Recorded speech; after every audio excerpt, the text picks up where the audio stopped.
Good evening. It's the 46th week of 2013.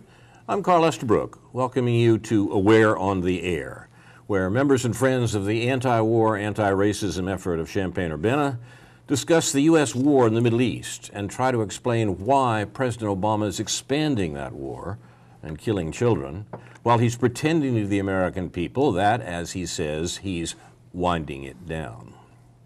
He said it again at the Armistice Veterans Day celebration at Arlington Cemetery yesterday. It's the standard line we get from the president.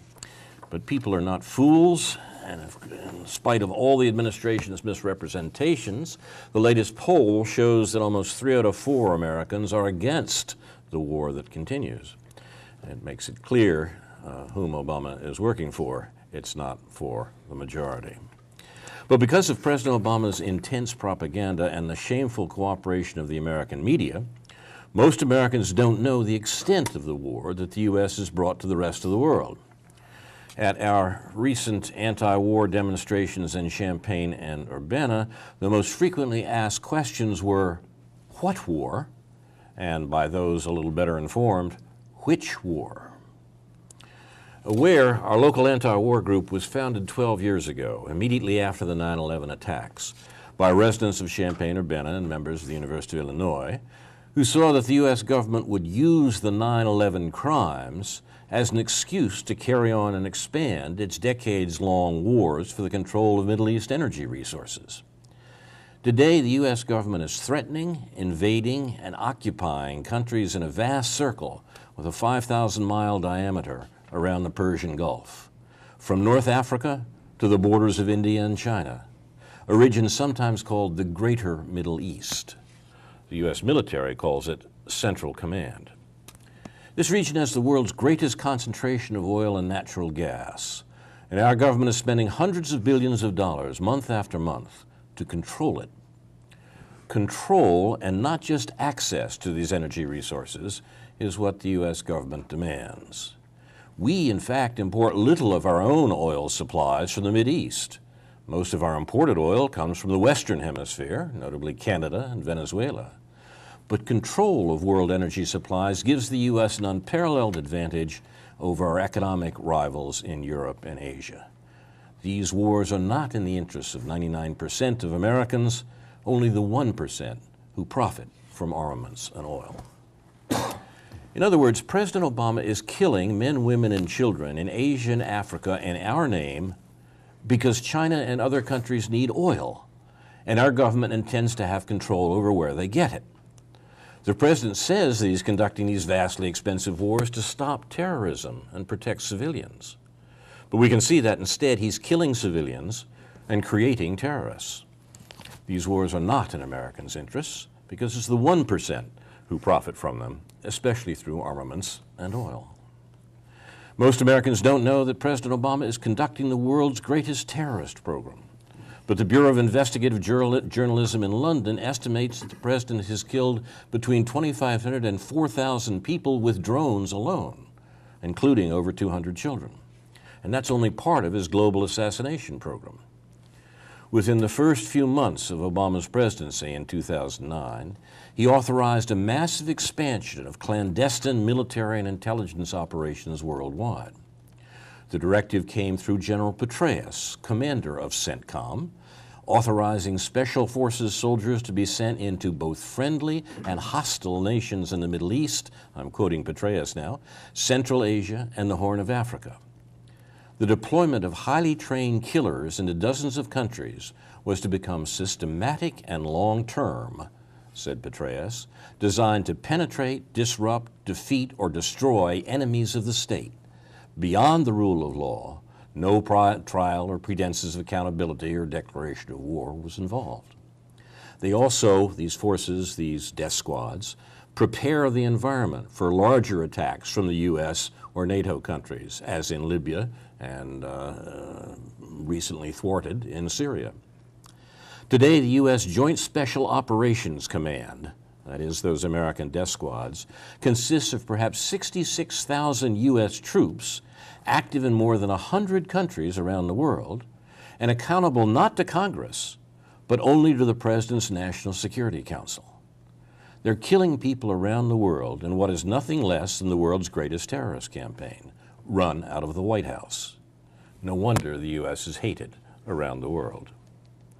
Obama's problem is the American people, who recently stopped him from bombing Syria. Americans don't want more war and are suffering from the administration's economic policies.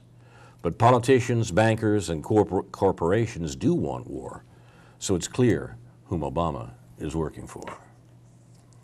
You're watching Aware on the Air, where we try to help frustrate the 1%'s war policy as it's put into practice by our president. Tonight we'll hear from Ron Szoke, Guns, Butter, and Schooling, Karen Aram, the Philippines and climate change, David Johnson on the Bonus Army and General Butler, and Karen Evans-Levy on incarceration and veterans. And we'll begin with Ron Szoke, Guns, Butter, and Schooling. Yes, my theme is one I've commented on before, the allocation and proposed reallocation of federal funds. I want to start with this article by one John LaForge, Guns But No Butter, talking about the food stamp cutbacks, for example, in the first place. He remarks that beginning November 1st, food stamp cutbacks means $36 per month less for a family of 4. The chronic test failure of anti-missile rockets never results in budget cuts, he remarks, but is called reason enough for more funding. The latest miss by the Missile Defense Project occurred July 5th over the Pacific, adding to a near-perfect record of total flops or faked hits. The rocket business is one welfare program that is never declared fraudulent or wasteful except by scientists, honest think tanks, and military watchdog groups. So the Republicans claim, he says, that the Supplemental Nutrition Assistance Program, or SNAP, is rife with fraud. And, well, there's undoubtedly some, but whether it's rife with fraud is another matter. Almost 500,000 people who get food stamps still do not get enough to eat. The average SNAP amount is $134 a month.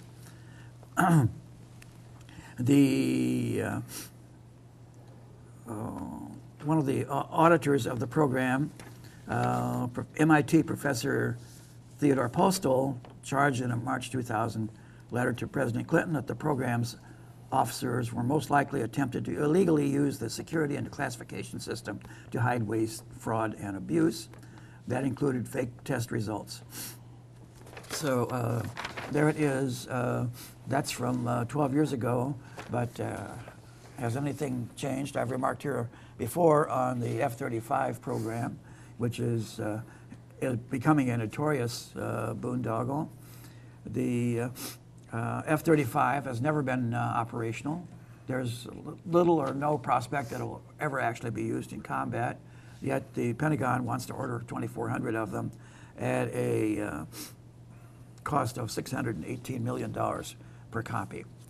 What's interesting in view of this allocation of resources is what is getting funded, and there's a program to assist public high schools by allocating the money under the cover of STEM funds, the Science, Technology, Engineering, and Mathematics program that is sponsored by the Pentagon and has resulted in 7 public high schools in Chicago that are actually military academies. The students wear uniforms. They shape up in formation frequently, and they are sent to a summer camp every summer, the last one being at Purdue. What happens there is interesting. So there was something in AFP, I'm not sure whether that's Asia France Press or another right-wing publication by Mira Oberman. The U.S. Navy's funding of high schools raises concerns. The first time Miguel Martinez visited a college campus. It was a summer camp paid for by the U.S. Navy, which is investing millions to improve public education and ultimately potential recruits. So cash-strapped school districts are anxious for the help. Critics contend that it comes at too high a cost, the militarization of the schools and indoctrination of the young. For Martinez, who hopes to be the first in his family to go to college, a science-focused camp at Purdue was something his family could never have managed without the Navy's help. It got me excited, he told AFP. It gave me the idea of what kinds of things I would be doing. Martinez, 16 years old, attends Rickover Naval Academy, a public high school in Chicago, whose 508 students wear uniforms and take classes in military history and naval science taught by retired Navy officers. He hopes to get a military scholarship to college, and in the meantime, he gets to build robots after school in a Navy-sponsored lab. The U.S. military has been warning for years that the poor quality of public education, coupled with an obesity epidemic, is making it hard to find recruits with the skills needed for modern warfare. So this is how we're going to get them, apparently. The latest project is a $2 million partnership with the city of Chicago to enhance STEM education at 7 public high schools by integrating curriculum developed by the Navy and supporting after-school enrichment and summer camps programs.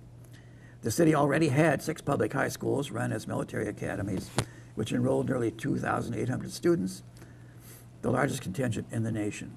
So with more than 6 applicants for every spot, it recently announced plans for a 7th that will combine middle and high school. The military-style options, with their emphasis on discipline and college prep, are seen as attractive in a city where many schools are disrupted by violence, dismal test scores, and high dropout rates. And so military discipline is being imposed, and many people welcome that. The Junior Reserve Officer Training Corps, which is a separate program, apparently operates in more than 1,600 high schools to recruit children. Quoting, they're lying to the public by saying this is about citizenship, it's about discipline, said Jesus Palafox of the National Network, opposing the militarization of youth. It's about trying to get soldiers into the military. So other people are saying we shouldn't need to turn to the military as a way of getting people out of poverty. The director of the program says we discourage people from enlisting because the whole point is college prep, he says. All 79 students who graduated from Rickover last year were accepted into at least one college or university. They were offered a total of $7.5 million in scholarships and financial aid, most of which did not come from the military, Tooker said. Tooker, a genial man who runs a host of school clubs, including sailing and public speaking, compared the school's 5 military instructors to the nuns and priests at a Catholic school who teach strong values to the students. We're constantly reminding the cadets what is the proper, respectful thing to do, he said. The city has already partnered with universities and major tech companies like Microsoft, Cisco, IBM, Verizon, and Motorola to advance STEM education in the district. So what we see is a allocation of money for STEM, but not SNAP, to put it briefly. Meanwhile, yesterday was Armistice Day, formerly Armistice Day, now Veterans Day, I guess. Some attention in the kind of leftist press to the 4 biggest economic challenges veterans face. There are a lot of homeless veterans in the streets. Many of them are unemployed, living in poverty. They are homeless and are having mortgage problems. The suicide rate among these people is very high. Although the latest thing I've seen says that there are fewer military suicides very recently in the past few months than previously. No one knows why, but all the problems are still there. So the old dilemma of guns versus butter, government spending on human needs versus military equipment and programs. I think it reflects a general militarization of American life. The militarization of the police has often been commented on recently. The police getting heavy weapons used by SWAT teams, which are now being routinely called in every time there's the least little trouble or conflict. For example, in a public school, some say that all they generally need to do is send in an officer or two to straighten things up, but instead they have to wait for the heavy weapons to come in the tanks and military armored personnel carriers. So public opinion generally is more militarized. Whenever there's talk of any conflict or problem abroad, the reporters will immediately start yelling about military action. Will there be military action? And I think it indicates the direction in which our thinking is going. So will we immediately start bombing or demanding military action?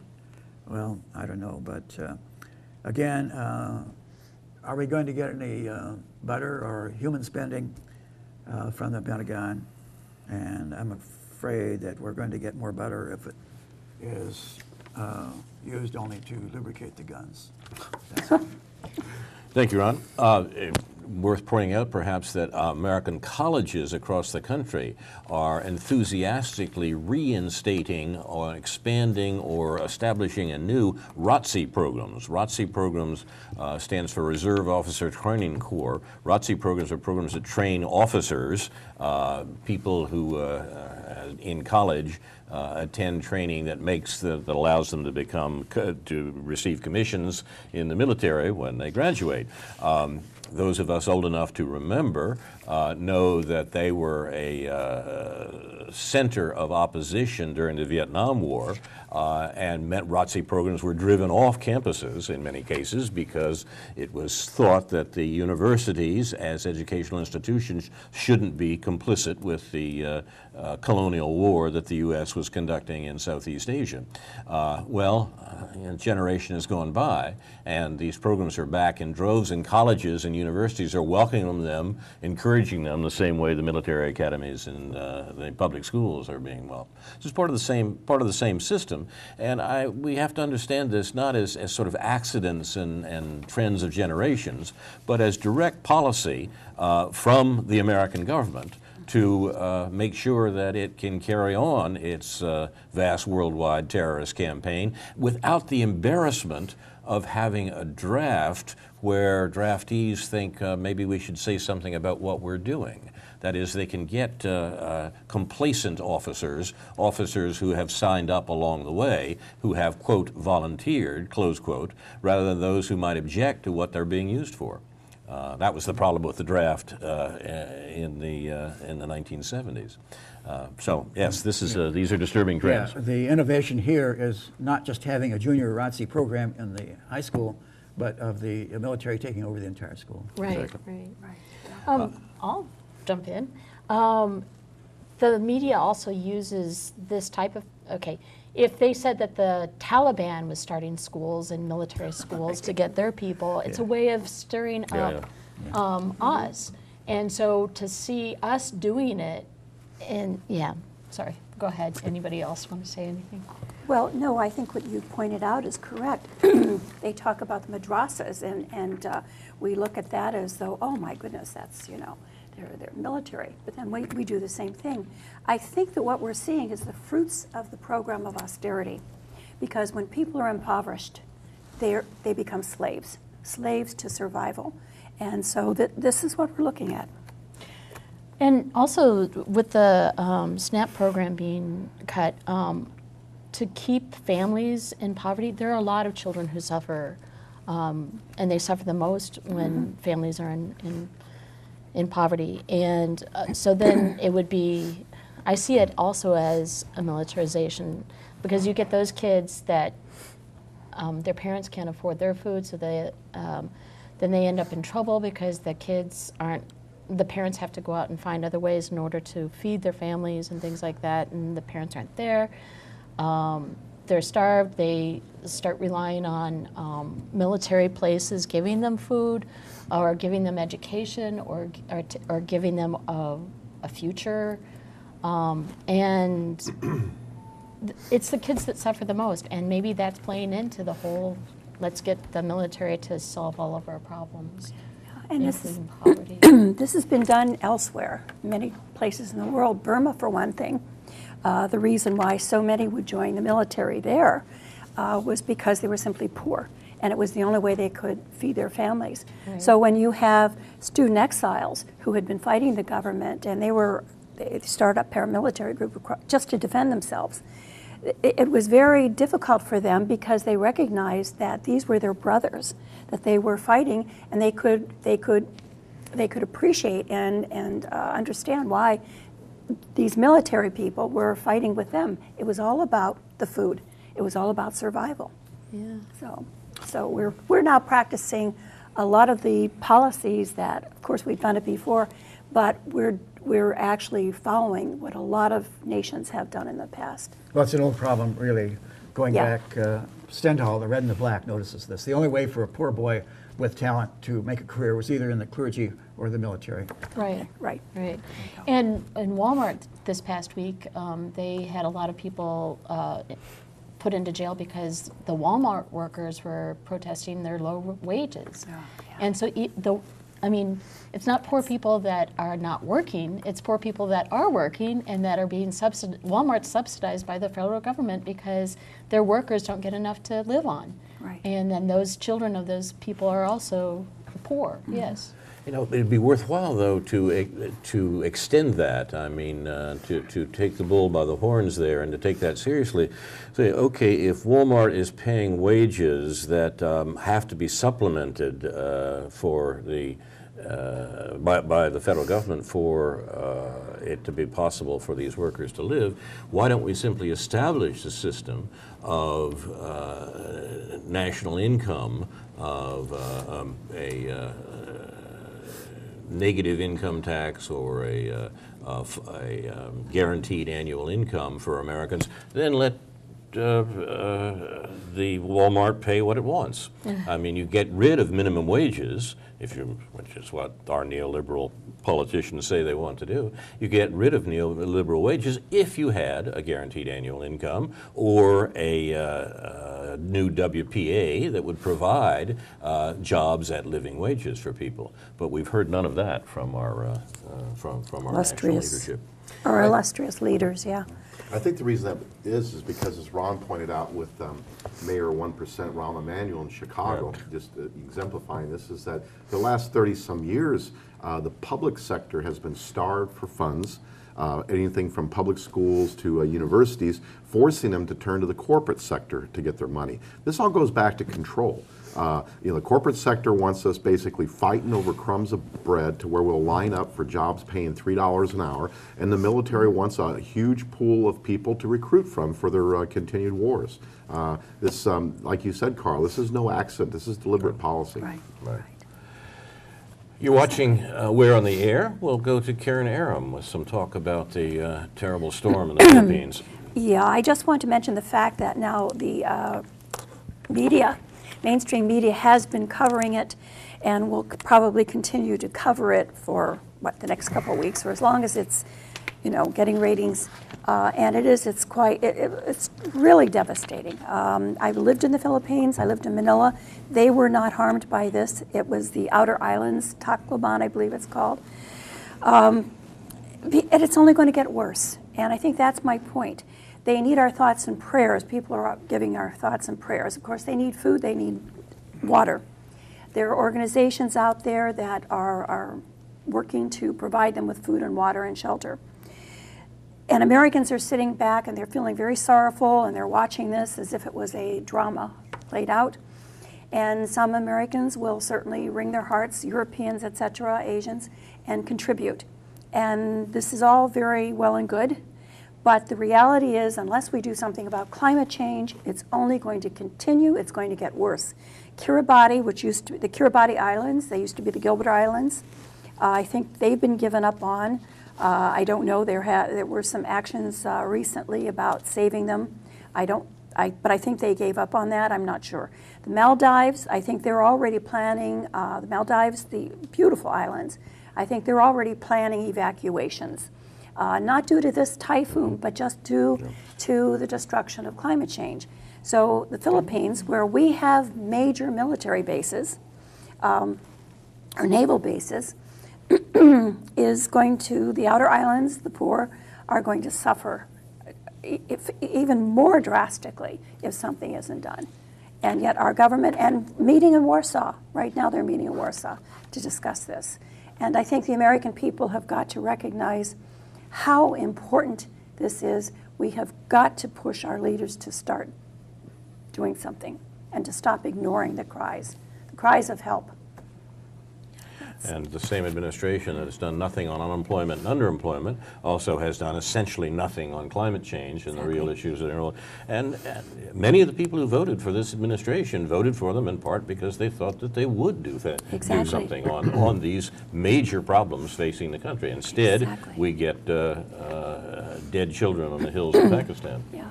I would like to also just mention one thing. Tom Hartman, who has a program on the station, was interviewed this morning on Democracy Now! It's too late to see it on TV no, tonight. It's, will it be? Yes, you're right. Yeah, because we're on it. On the internet, you can see it. But you can see it on democracynow.org. Right. Amy Goodman interviews him, and he's discussing his book, which is out today, called Crash of 2016. I think it's a worthwhile interview, so I highly recommend. And that's about climate change? No, it's about everything. Yeah. It's more about the economic problems, but of course he does discuss climate change, and it brings everything. Yeah. That's the point that I think we want to make, is that economics, the programs of austerity, the wars, climate change, it really is, and of course we're facing food shortages in the future, water shortages. Fresh water, It's all tied up together in everything that we've all been talking about. I apologize for my voice. Thank you, Kara. We'll go to David Johnson with some comments from some events of an earlier generation, the Bonus Army and General Butler.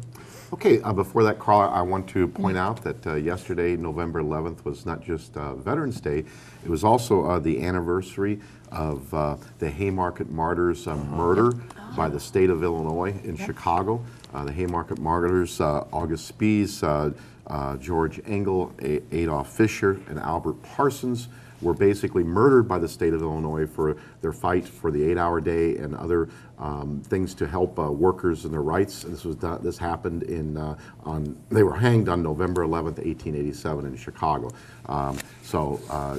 I do want to talk about, though, my main point is about a historical event that has to do with veterans, and that was the Bonus Army March on Washington, D.C. In the spring of 1932. What this was some 40,000 World War I veterans and their supporters marched on Washington, D.C.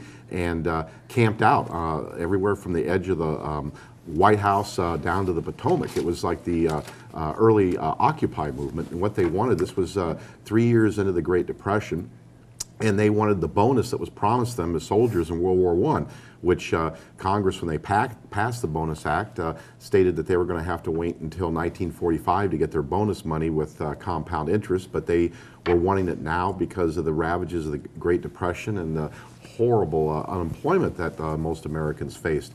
Well, what was the response from President Herbert Hoover? He called out the military. Some of the people that we're supposed to worship as heroes in this country, General Douglas MacArthur, led the Army charge to violently evict these veterans from their encampments. He was assisted by Major, at that time, Dwight Eisenhower and Major George S. Patton. They had 6 tanks, 500 horse cavalry and 500 infantry troops in the U.S. military, accompanied by 800 police from Maryland, Virginia, and the Washington, D.C. area. There was like about 8 people killed and multitude of people injured. And I think this needs to be pointed out because this is something that's not taught in the history books. And you know, we're seeing parallels to this today. What's been happening to our veterans who are mostly poor and working class young men and women who are basically have no other options but the military, and they're basically used to go fight wars for the 1%, the wars that do not benefit the vast majority of the American people. And you know, this is something that you know, it's horrible that history has to repeat itself in a lot of ways. But what's interesting is these wars for the 1%. This was a case back in the era of World War I. And what's interesting too about right at this, shortly after this time of the Bonus March, which occurred in the spring and summer of 1932, the following fall, Franklin Delano Roosevelt was elected President of the United States. And a short time after that, a Major General Smedley D. Butler of the United States Marine Corps, who happened to visit the Bonus Army, by the way, when they were occupying Washington, D.C., because he was a supporter of their goals, he was approached by several leading figures of American industry, some very wealthy individuals, and they wanted him to actually lead a military coup against elected President Franklin Delano Roosevelt, because they didn't like the policies that Franklin Delano Roosevelt was talking about implementing. They offered him, let's see, what was it, $30 million at that time, which was about $600 million in today's money, plus the vice presidency of the new fascist government that they wanted to impose. And I don't use that word lightly because that was their model for the new government that they wanted to put in, was Mussolini and Hitler's fascist governments in Italy and Germany, respectively. What was interesting is Smedley Butler, being the great patriot he was, exposed these people. He went before Congress and testified about the offer they made to him. But what was really interesting was that this congressional committee, after taking his testimony, and he had plenty of evidence to back this up, did nothing. They did not go and arrest these people. I mean, these people should have been arrested and put in prison. Turns out later Franklin Roosevelt met with them and cut some kind of deal, which to this day we really don't know what it was. But what's interesting is the people who were involved in this, the names of some of the people, the owners of U.S. Steel, owners of General Motors and Chase Bank, and individuals like Prescott Bush, the grandfather of George W. Bush, the DuPont family, let's see, William Randolph Hearst, Andrew Mellon, J.P. Morgan, and the Rockefeller family. And you know, it's interesting about Smedley Butler too, because during his testimony he also mentioned that his distinguished career in the United States Marine Corps, which spanned, I believe, some 30 years, he was awarded two Congressional Medals of Honor and a Distinguished Cross. He said, when I look back in my military career, I realized that, first of all, war is a racket, and second of all, that I was nothing but a bully and a thug for the bankers on Wall Street. He mentioned Al Capone had nothing on me, and what unfortunately our great institution of the U.S. military had done in the early part of the 20th century, late 19th century, early 20th century, when we occupied countries like Haiti, Nicaragua, and a long list of other countries in the Western Hemisphere. So I wanted to point this out. Unfortunately, we have a lot of parallels today. I think we've already suffered from a coup of sorts in this country. It wasn't a military coup, but it was more of a silent coup behind the scenes that happened some 30 years ago, and it's been continuing on and accelerating this day, and that is the control of corporate money, of controlling our elected officials and our government, and pursuing policies that are against the vast majority of the will of the American people. Thank you, David. The follow-ups to some of those stories are particularly, well, ironic, doesn't quite cover it. When Roosevelt became president, not only did he assure folks like the plotters that you described that he was following very closely, and these are Roosevelt's words, the activities of that excellent Italian gentleman, Senior Mussolini. He said this is, I mean, he was in office at this time. This, you know, the point was that the subsequent career of fascism blinds us to the sorts of things that it meant in the 1930s, and the picture of Roosevelt cutting a deal with these industrialists is quite right. That was the struggle of the 30s. Roosevelt was saving capitalism as much as he was trying to ameliorate the effects of the Great Depression for obvious reasons. I mean, a revolution that displaced the people that he was talking to, these industrialists, was not finally in their interest. The question was how it should be navigated, how it should be conducted, and that's what Roosevelt was there to do. Now, that left the problem of the bonus marchers. I mean, as you pointed out, the bonus marchers were in Washington just before Roosevelt's election and inauguration. But they were there not as a political demonstration in the first place. They were demonstrating because they had immediate physical needs for food, clothing, and shelter, and they brought their families with them. That's right. When the tanks and the cavalry, which is what MacArthur used, and if you know Washington, the bonus marchers were camped in Anacostia, which is basically a mud flat in South Washington. So, I mean, the military problems were fairly serious, and they were a rehearsal for the American Army for some of the things that they would be doing in later years. But the notion was, after the bonus marchers were dispersed, the new Roosevelt administration said, well, they had to be seen to be doing something for them. And in a typical fashion, Mrs. Roosevelt, Eleanor Roosevelt, took over a program to provide employment for some of those bonus marchers. What sort of employment were they providing? They were shipping them off to Florida to work in the pestilential swamps of Florida and make it viable land. And a good number of them won. A good number of the bonus marchers were signed up into this Reclamation Corps that was sent to Florida. After the Reclamation Corps had been there for a short while, and many of these people also took their families, I mean, they had nothing else to do, it was hit by a hurricane. And many of the bonus marchers died in a hurricane in Florida. Oh, wow. in the program that the Roosevelt administration said was, well, we're going to aid some of these people with these. So, I mean, the backstory suggests just how intertwined perhaps all the problems we've been talking about today really are. You're watching Aware on the Air. We'll go now to Karen Evans-Levy. I always have trouble saying, getting the name out quite right. Evans-Levy. Very good. Thank you. I'm going to turn now to a local situation, and in particular, the state's attorney's desire to get rid of the pretrial program that we are trying to get instituted here instead of building a new jail.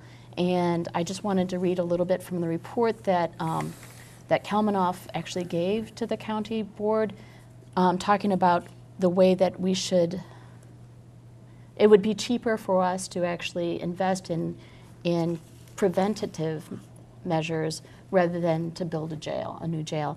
And I just want to quote from part of his report, and then I also want to talk about veterans and incarceration and how often they end up in jail, because yesterday was Veterans Day. So from Kalmanoff's report, it says, the community, Champaign County, is damaged by the past refusal to adequately invest in services for populations that do not belong in maximum security cages. The county board must fix not spending money on prevention and programs or facilities. Not doing so will inevitably lead to larger expenses for the city, the university, and county law enforcement, and for bloated operations without improving public safety. This report and this day are a turning point in the budgeting with the changes. Oh my gosh, sorry, hang on, I just got lost. My computer, hang on. Sorry. On this day, see, I keep wanting to go to the veterans thing, which is a good thing, that I should want to go down there. Anyway,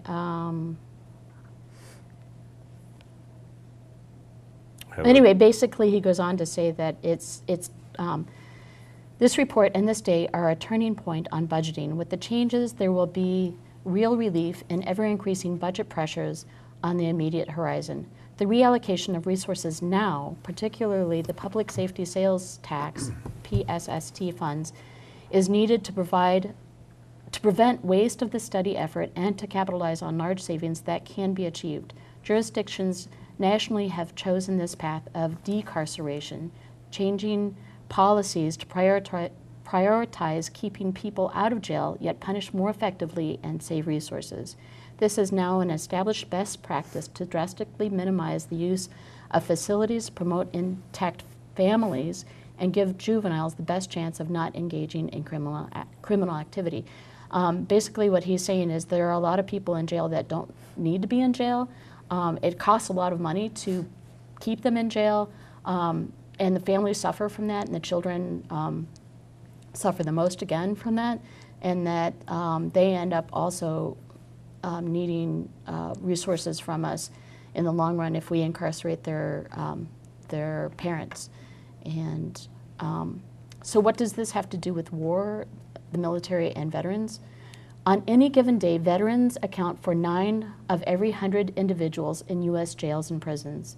Taken as a whole, veterans are not overrepresented in the justice system as compared to their proportion in the United States general adult population. But the exact numbers are not known right now. The most recent data on incarcerated veterans are from 2004 for state and federal prisoners, and 2002 for local jail inmates. So it's really hard to tell. They haven't done recent studies on this, but they do know that prison inmates, while the majority of veterans in prison served during a wartime period, only 1 in 5 served combat duty.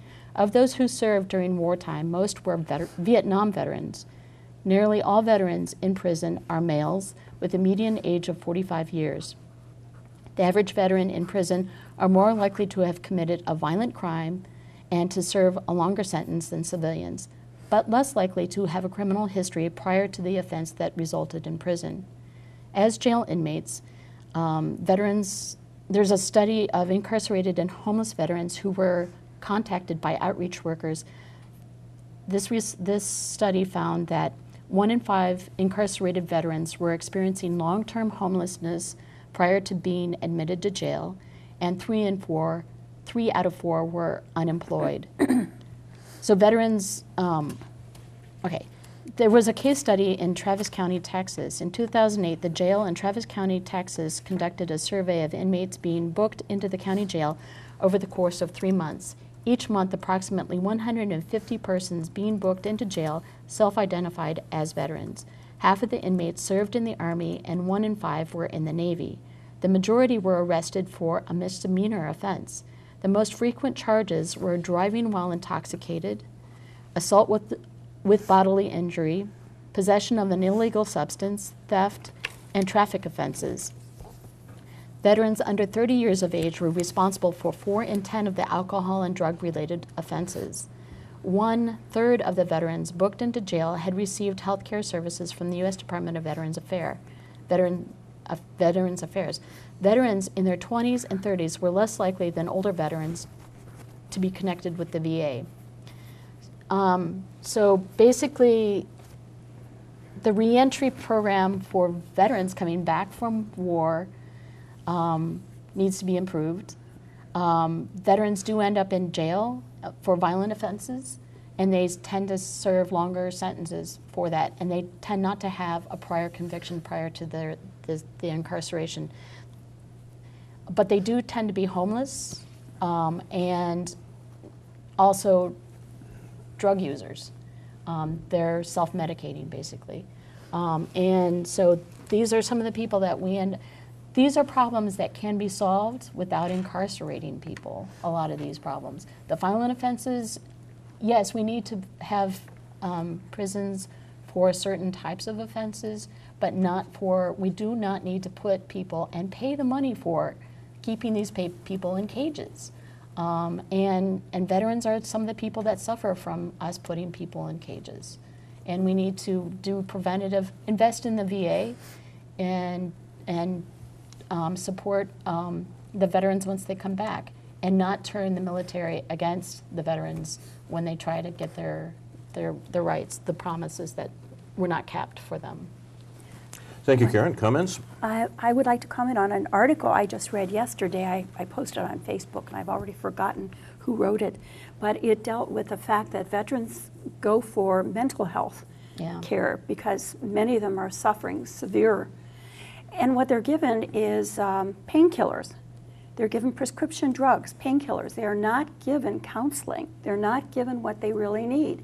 And they said then what happens is they often, some are given, people were talking about how some are actually given OxyContin, then they become drug addicts. Right. And that's when they often end up creating criminal acts, or if not criminal acts, they end up becoming, you know, acting strange or weird or whatever, and that's when they end up being incarcerated unnecessarily. And they said they need to be treated properly. They need mental health care, counseling, and whatever medications they might require, not just being drugged with painkillers, of all things, for mental and psychological damage, emotional damage as well. Excuse me.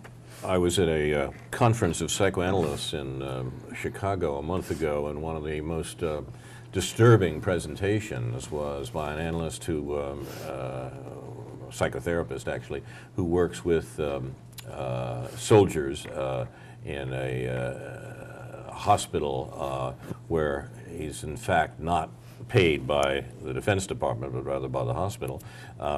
And he had quite horrifying stories to tell about what had been done to the heads of the people that he saw in his practice.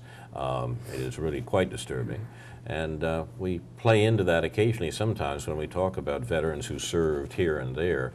As the late George Carlin put it, service is a funny word for killing people. Yeah. And we should realize what actually is being done here and what then needs to be done in order to prevent these horrible psychological crashes that produce the death of the soldiers themselves and unfortunately often other people as well. And the heads of corporations will not end up in prisons. Nope. All of them. The ones that benefit from the wars that we send our people to and sacrifice our people for will not end up in prison, and the people who do, who are their guns, will end up in prison, and that's a real problem. You know, I hear stories like this, Carl and distinguished colleagues, it just disgusts me, I mean, to no end, that these people, these politicians, both Republicans and Democrats, who beat the drums for war, wave the American flag, you know, encourage people to put out yellow ribbons, to get these young, poor and working class men and women to go off and fight wars, to enrich the 1%. And when these young men and women come back, I mean, of course they've been through some, more often than not, been through some horrible experiences, and then these same people just dump on them. I mean, don't provide them the services they need, renege on promises made as far as continuing university education, health care benefits, mental health guidance, and it's just, yeah, the wrong people are going to jail, that's for sure, Karen. I can't, that's just very well put. And I'm sure you'd agree, David, the best thing would be never to have sent them to these things in the first place. Definitely. Right. Very true. One of a member of AWARE sent a note that I wanted to read today in regard to Veterans Day. He was responding to a note from a congressperson, not our congressperson as a matter of fact, but it's typical of the sorts of things we get from members of Congress. This congressperson wrote, "Veterans Day is a day to truly honor," she splits infinitives too, but still, "to truly honor all of the brave heroes who serve or have served," there's that word again, "in our armed forces. But this day always reminds us that we owe our veterans so much more than just one day of thanks. They deserve to have a system that treats them as heroes, as the heroes that they are. I fight every day," this is a representative in Congress, "I fight every day so that we can do better for our veterans because they deserve that and so much more." And there's 3 more paragraphs of the same sort of boilerplate. Our friend Mort Brussel writes back, "Please remove me from your email list. I do not subscribe to the notion that our veterans post-World War II are heroes. Instead, they have been in large part pawns of our military-industrial complex and have served to wreak havoc on innumerable countries of no threat to us. They've been responsible for untold innocent deaths, not just their own. Individually, no doubt many have been brave, if naive, often being taken advantage of due to their economic circumstances as civilians. Noxious propaganda and enticements have succeeded in getting them to enlist. The worship of the military has become a corrosive disease. Armistice Day may have had some moral meaning, but not Veterans Day. That's right, more yes. Sent that along, and it seems to me that that's a I saw that. Yeah. fitting summary of some of the things we've been saying here. You're watching Aware on the Air. We have a few minutes left. As a matter of fact, we had another communication from a friend of Aware. We say this program is presented by the members and friends of Aware. A friend of Aware who is a International law professor. yeah, that's right. Yes. Yes, yeah. Francis Boyle at the law school at the little university down the street sends us a poem about the greatest generation. You know, much has been made and was again at the Veterans Day celebrations of the generation of Americans who did fight in World War II. We should remember sometimes that the only undamaged major country to emerge from World War II was, of course, the United States. It was much more serious for the others, whether they were winners or losers, involved in that conflict.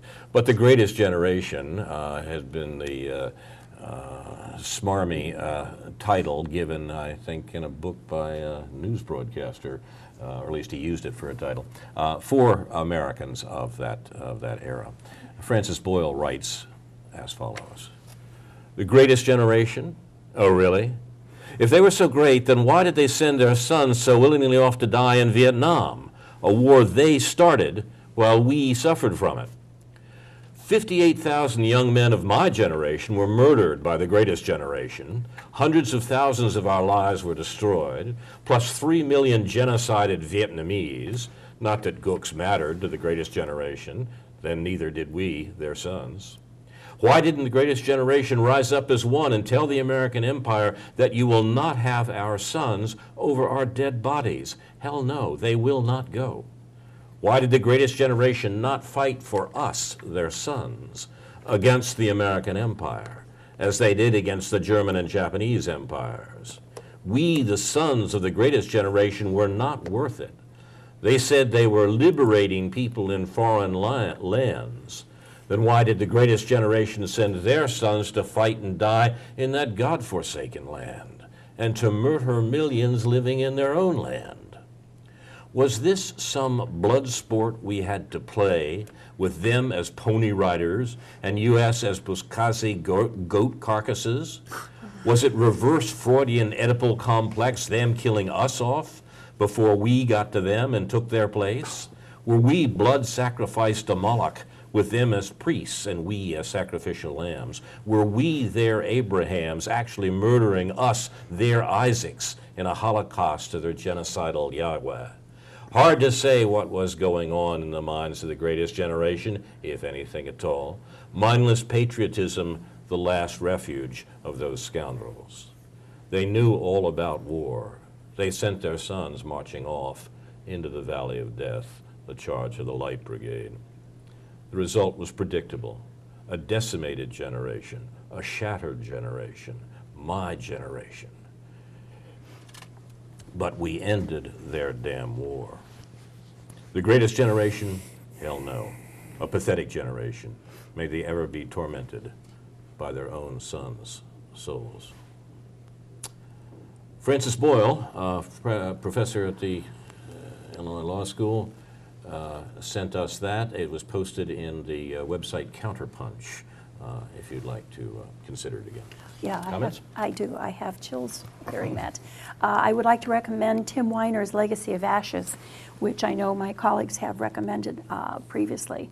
It's related to the CIA, but it covers much of this. So if anyone doubts what we're saying, if anyone doubts what Francis Boyle said, it's right there, documented. We have any announcements of upcoming events for the week? I have one Monday night. the 18th, there's to be a talk on campus, Egypt 3 years after the 25th January Revolution, what is on the horizon? The speaker is Mohammed Al-Fayoumi, has a position at Yale University at the moment, a visiting scholar at Yale University, but the interesting bit of his background was that he was consul in the Egyptian embassy in Damascus, in Syria. And he will be talking about the revolutions such as they are in both Egypt and Syria. Monday, the 18th, 7 p.m. in the music room at Levis Faculty Center on campus. Can recommend that. I don't know the speaker, but the topic certainly is current. You're listening to Aware on the Air. Do we have concluding comments, ladies and gentlemen? I'd like to say that's a pretty disturbing poem. It really is. Very disturbing. Yes. Yeah. I don't know if I totally agree with it, but I understand the point he's trying to make, and I think the only objection I'd take to it is that it should be focused on the ruling class of this country and not those who went, the average Americans who did go to the South Pacific and Europe to fight fascism, and the imperial Japanese, who were, quite frankly, a very serious threat to, well, democracy, to say the least, among other things. And so just had to say that. It's an important point, and I think the author of the poem would agree with you. Karen? I would also say that sometimes it's not the fathers or the grandfathers that are sending their kids. I was sitting in someone's living room when the grandmother was talking about how proud she was of her grandson going off to join the military for during these current wars. And she was very proud of him. And then as soon as she left the room, the grandfather, who had been a World War II veteran, said, "I'm not proud of him going off to war. This is not a war that we should be involved in, and this is not something that we should be sending our grandchildren off to." And he was very, very quiet, like he didn't want her to hear that. But so it was the grandmother who was very, this is like a family tradition in sending them off. And it was the grandfather who said, "I've seen it, I don't want my grandson going." Important thing is he saw war, he experienced war Right. firsthand. Right. And we don't listen to them sometimes. I have one comment, and that is that I was working, while I was a student, I did some work with a group called Dispatches, and they were putting out a newsletter in respect to opposing the war in Vietnam. And we were talking, and I knew some of them were Quakers, but a couple of the gentlemen, we were talking, and they were pleased. They thanked me because I did not blame the soldiers. I did not blame the individuals who were going to war. I also recognized we had a draft. And they thanked me, and then they told me that they were actually Vietnam vets themselves, which I had no idea. And they thanked me, and they told me that the reason they were doing what they could to oppose the war was because it was the only way they could live with themselves for what they had seen and what they'd been involved in. Yeah. You've been watching Aware on the Air, presented by members and friends of the anti-war, anti-racism effort of Champaign-Urbana, a local peace group. Finally, Aware honors those who reveal the crimes of the U.S. government, which the rest of the world knows about, but Americans often don't. Manning, Assange, Snowden, and the others, who are being persecuted by the Obama administration. Now, this is Carl Estabrook for Karen Aram, Ron Szoke, Karen Evans-Levy, Stuart Levy, David Johnson, other members and friends of Aware, saying in the words of the late Edward Murrow, good night and good luck.